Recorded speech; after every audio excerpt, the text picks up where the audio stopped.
खबर है महाराष्ट्र के नागपुर जिले की, जहां स्वामी विवेकानंद और जीजा माता की जयंती के मौके पर अलग अलग जगहों पर कई तरह के कार्यक्रमों का आयोजन किया गया। इस दौरान नागपुर महानगर पालिका की तरफ से अंबाझरी ओवरफ्लो पॉइंट के पास स्वामी विवेकानंद की प्रतिमा के समक्ष जीजा माता और स्वामी विवेकानंद पर आधारित एक प्रदर्शनी का उद्घाटन और लोकार्पण किया गया। नागपुर के महापौर दयाशंकर तिवारी के हाथों इस प्रदर्शनी का लोकार्पण और उद्घाटन कार्यक्रम संपन्न हुआ, जिसके बाद महापौर दयाशंकर तिवारी ने कहा कि नागपुर की युवा पीढ़ी स्वामी विवेकानंद के जीवन से प्रेरणा ले सके, इसलिए स्वामी विवेकानंद के संपूर्ण जीवन चरित्र को दर्शाने वाले म्यूरल यहां पर लगाए गए हैं।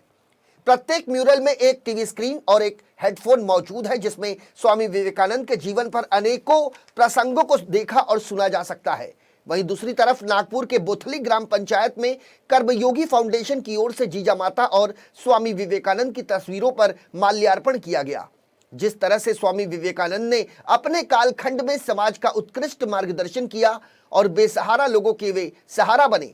उसी तरह स्वामी विवेकानंद की जयंती पर नागपुर जिले की बुजुर्ग महिला और पुरुषों को बुढ़ापे का सहारा के रूप में लाठियां दी गई, ताकि अपने जीवन की डगर पर इसी तरह वे चलते रहे और आज की युवा पीढ़ी का मार्गदर्शन करते रहे।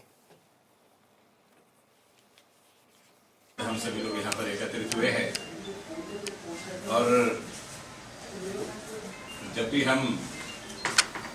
एक माँ के रूप में संकल्पना करते हैं तो प्रभु श्री रामचंद्र जी के युग में जाए तो हमें कौशल्या याद आती है, कृष्ण के युग में जाए तो हमें यशोदा याद आती है, और वैसे ही जब हम कलयुग पर माँ की बात करें तो हमें जिजाऊ के अलावा दूसरा कोई नाम याद नहीं आता। मैं अगर संक्षिप्त में कहना चाहूँ तो 12 साल के शिवाजी अपने पिता शाहजी के साथ आदिल शाह के दरबार में गए, और जब आदिल शाह के दरबार में गए तो शाहजी राजे ने झुक करके आदिल शाह को मुजरा किया, अर्थात झुक करके सलाम किया। और 12 साल के शिवाजी को शाहजी राजे ने कहा कि ये राजा है, इनको झुक करके सलाम करो। तो 12 साल के शिवाजी ने अपने पिता को उत्तर दिया कि मेरा सर या तो भारत की जमीन के लिए झुकेगा या अपने भगवान के लिए झुकेगा, मैं मुगलों के सामने सर नहीं झुकाऊंगा। एक 12 साल का लड़का अपने पिता जिस राजा के यहाँ नौकरी करते हो वहां राष्ट्र के प्रति सम्मानित और समर्पण की भावना से अगर ये उत्तर देता है तो ये संस्कार बचपन से माँ के मिले हुए संस्कार के अलावा पैदा नहीं हो सकते थे। इसलिए शिवाजी का संपूर्ण चरित्र जो है वो केवल और केवल जिजाऊ ने बनाया हुआ चरित्र है,